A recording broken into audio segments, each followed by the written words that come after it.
School, Track Manager, Miss Arlene Joy Bonito Alondrada. Their Assistant Manager, Errol J.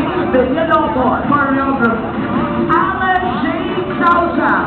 Associate Choreographer, Mr. R.J. Amalian. Musical Director,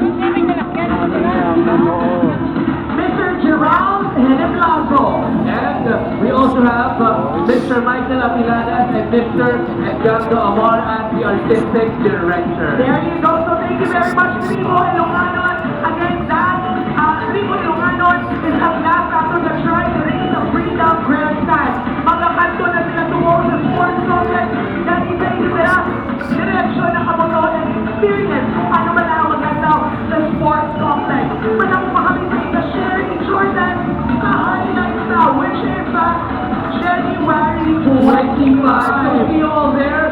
We're at the Iloilo Freedom Grandstand sa Mamalantaw, sa Lapad, sa Sports complex. Sports Complex, o kung sa TV man, o kung sa ibang Salmon, ang importante, upos kita ma-experience ang Ninagyang Festival 2026. 2026. That is right. Dahil hindi malibati, again, follow all our official pages to the city government. The ISSI page, the Mayor Bryce Trent, put up in mo with everything and all your questions. Follow mo kami, Jordan Toledo, And Dave Chapman TV. with the CPA.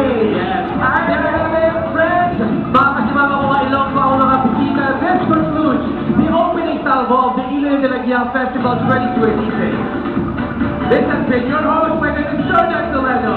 Again, for your opening salvo, my name is Kate Chavez, and Happy Dinagyang Festival! Viva Señor Casolino! Viva! Viva! Viva! Alabila! Directing niya, thank you very much! Ilocino! Let's go!